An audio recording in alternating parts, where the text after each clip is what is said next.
Doctor صاحب یہ بتائیے کہ بحیثیت ماں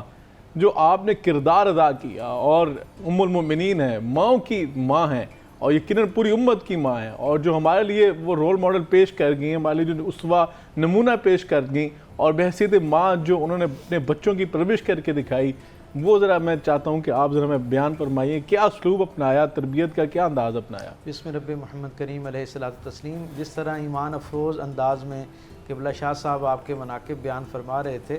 تو میرا دل کر رہا ہے کہ میں اس میں ایک منظر نامہ جو ہے اس میں سب سے پہلے اپنے سامعین اور ناظرین کو شریک کروں، اور پھر ہم تربیت کی طرف آتے ہیں۔ شیخ ابی طالب کی بات ہو رہی تھی تو اس کے احوال میں لوگوں نے لکھا کہ یہ معاہدہ جو ہے وہ ڈھلتی دوپہر میں جو ہے طے پایا، اور طے یہ پایا کہ مغرب کی اذان یعنی گویا یہ جو آپ کی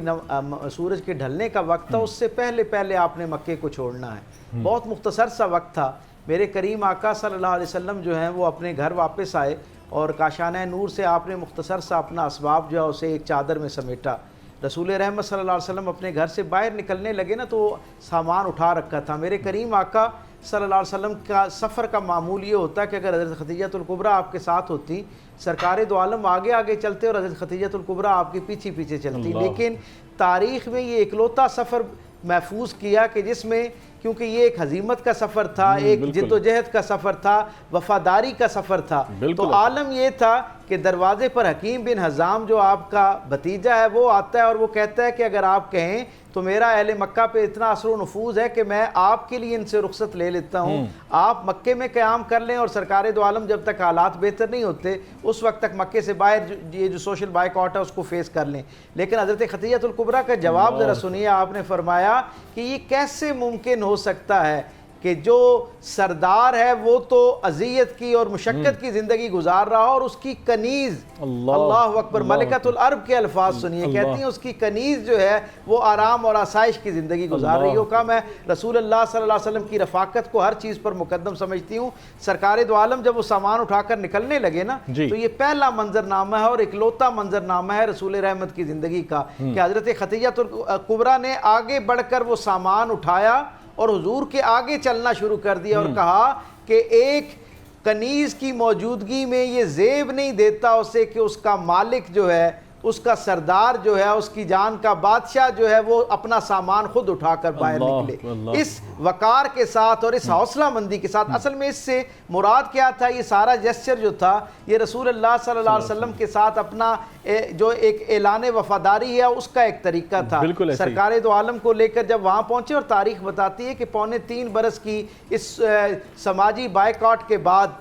عالم یہ تھا کہ وہ خدیجہ الکبریٰ جو مکے سے اپنے گھر سے نکلتے وقت سرکار دو عالم کے آگے چل رہی تھی نا، واپس جب لایا گیا تو آپ کو چارپائی پر لایا گیا۔ آپ اس سے اندازہ لگائی کہ وہاں کس درجے کی اذیت، کس درجے کی مشقت، کس درجے کی اسرت کا سامنا کرنا پڑا۔ تاریخ کا ایک اور منظر نامہ اس میں بھی سامعین کو شریک کرنا چاہیے۔ آپ کا یہی بھتیجا حکیم بن حزام، جس کا بعد میں پھر یہ شرف ہوا کہ سرکار دو عالم صلی اللہ علیہ وسلم نے فتح مکہ والے دن جناب ابو سفیان کے ساتھ ساتھ ان کے گھر کو بھی دارالامن قرار دیا کہ جو ان کے گھر میں داخل ہو جائے اس کے لیے بھی امان کا فرمان جاری کیا۔ حکیم بن حزام کہیں سے کسی طریقے سے جو ہے وہ کھانا پکا کے حضرت خدیجہ الکبریٰ کے لیے وہاں تک پہنچے۔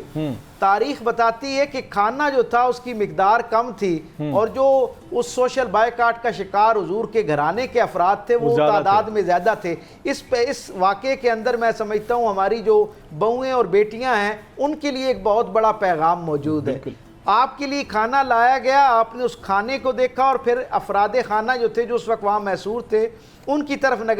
نگاہ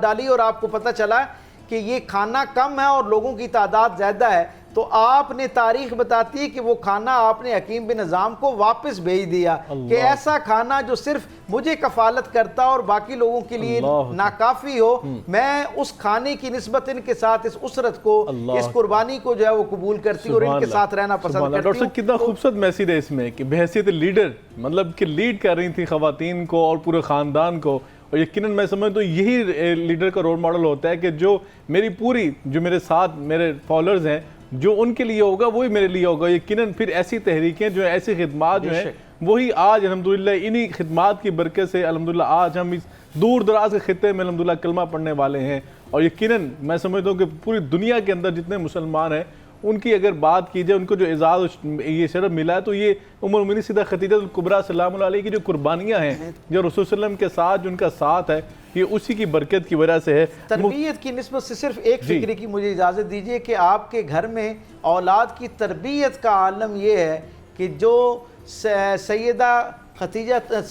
الکبریٰ کا تربیت کا ماحول اور منظر نامہ یہ ہے کہ آپ کی تربیت یافتہ ہستی کا نام خاتون جنت سیدہ فاطمہ الزہرا سلام اللہ علیہا ہے، وہ ہستی جسے اللہ نے اپنے محبوب صلی اللہ علیہ وسلم کی سب سے نمائندہ اولاد کے طور پر دنیا کے اندر رکھا، جن سے حضور کا گویا سلسلہ نسب جو ہے اسے آگے بڑھایا۔ وہ عظیم الشان ہستی جو اس دنیا کی بھی ساری عورتوں کی سردار ہے اور جنت میں موجود آنے والی ساری عورتوں کی بھی سردار ہونی ہے، اس کی تربیت کا شرف اللہ رب العزت نے سیدہ خدیجہ الکبریٰ سلام اللہ علیہا کو سبحان اللہ، کیا خوبصورت یہ بات ہے۔ یقیناً میں سمجھتا ہوں سیدہ کائنات جنہیں ہم کہتے ہیں، ان کی تربیت جس ہستی نے فرمائی ہے، یقیناً بڑی خوبصورت ڈاکٹر صاحب نے بات کی کہ ان کی تربیت کا کیا حال ہوگا کہ انہوں نے ایسی بیٹی جو تھی اور ایسی بیٹیاں امت کو دی ہیں جو ہمارے لیے رول ماڈل ہیں، ایسی اولاد دی ہے۔